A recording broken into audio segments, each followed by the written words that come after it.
సంపూర్ణ రామాయణం సులభ శైలిలో లక్ష్మణుడు ఇంద్రాస్త్ర ప్రయోగం.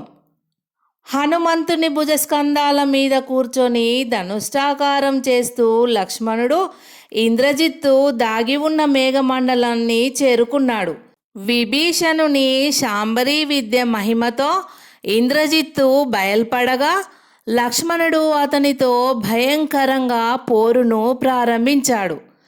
లక్ష్మణునికి ఇంద్రజిత్తుకు లోక భయంకరంగా మళ్ళీ యుద్ధం ప్రారంభమైంది. ఇంద్రజిత్తు దానవాస్త్రాన్ని లక్ష్మణుని మీదికి ప్రయోగించాడు. అది అసంఖ్యాకాలైన శూలాలను, ఖడ్గాలను, ముసలాలను వెదజల్లుతూ లక్ష్మణుని మీదికి రాగా లక్ష్మణుడు మహేశ్వరాస్త్రాన్ని దానవాస్త్రం మీదికి ప్రయోగించాడు. ఆ మహేశ్వరాస్త్రం దానవాస్త్రాన్ని రూపుమాపింది. వెంటనే లక్ష్మణుడు ఇంద్రాస్త్రాన్ని అభిమంత్రించి, నా అన్న శ్రీరామచంద్రుడు సత్యవాక్ పరిపాలకుడే అయితే, మా వదినే సీతాదేవి నిజమైన పతివ్రతే అయితే ఈ అమోఘాస్త్రం ఇంద్రజిత్తును వధించుగాక అని అమంత్రణం చేసి విడిచాడు. ఆ దివ్యాస్త్రం దిక్కులు వెలిగిస్తూ ముందుకు పయనించి ఇంద్రజిత్తు ఎన్ని శాస్త్రాలు ప్రయోగించినా చెక్కు చెదరక భయంకర ధ్వనులతో వెళ్ళి ఇంద్రజిత్తు శిరస్సును ఖండించి వేసింది. ఇంద్రజిత్తు తల మొండెం పైనుండి భూమి మీద పడగా రాక్షసులు ఆర్తనాదాలు చేశారు.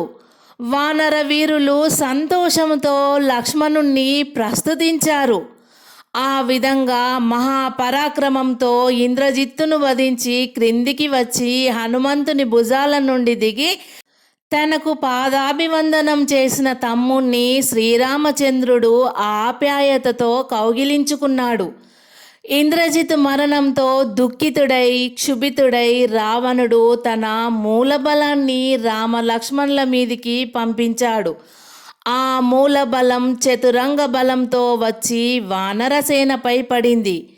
సురాదులకు కూడా సమయింపు సాధ్యం కాని మూలబల విజృంభణను చూసి రాముడు సమ్మోహనాస్త్రాన్ని అభిమంత్రించి వారిపై విడిచాడు.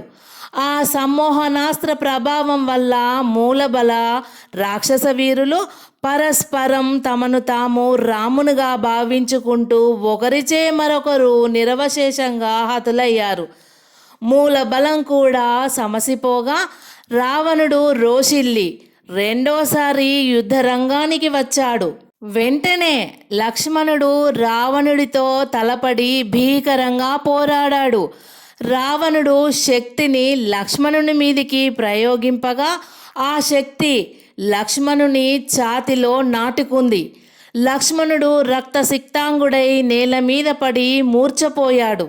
లక్ష్మణుని పరిస్థితి చూసి రాముడు కోపావేశంతో రావణుని ఎదుర్కొని ఘోర యుద్ధం చేశాడు. ఆ యుద్ధంలో శ్రీరాముడి బాణాలు రావణుడి ఆయువు మర్మాలు కేదిలింపజేశాయి.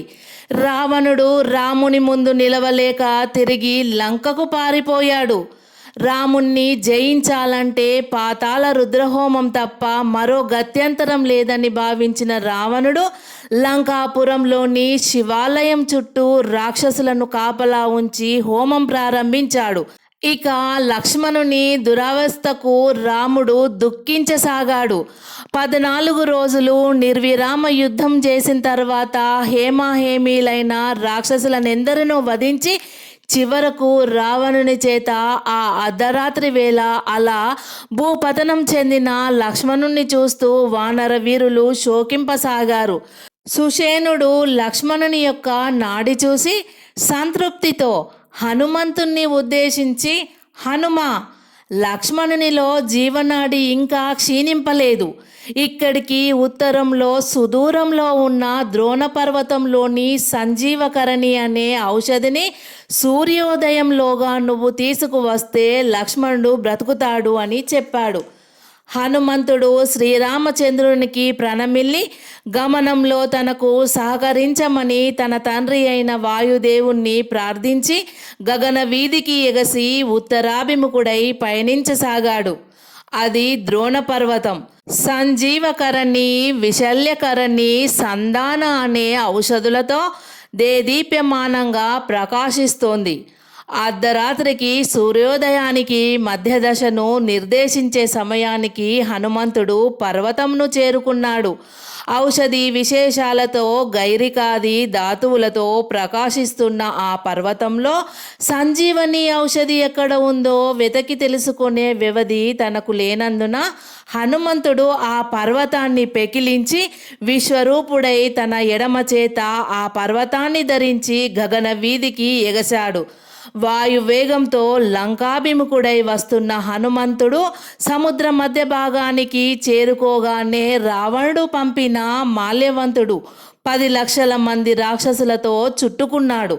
హనుమంతుడు అప్రతిహతమైన తన పరాక్రమంతో మాల్యవంతుణ్ణి రాక్షసులను వధించి విజయగర్వ తేజో విలసితుడై సూర్యుడు ఉదయాద్రిని చేరకముందే రాముని దగ్గరికి చేరుకున్నాడు. అప్పుడు సుషేణుడు ద్రోణగిరిలో ఉన్న సంజీవని మహౌషధిని స్వీకరించి ఆ ఔషధిని లక్ష్మణునికి సోకించాడు. లక్ష్మణుని శరీరం మీది గాయాలు మానిపోయాయి. వెంటనే దివ్య తేజస్సుతో వెలుగుతూ లక్ష్మణుడు నిద్ర లేచినట్టు లేచి కూర్చున్నాడు.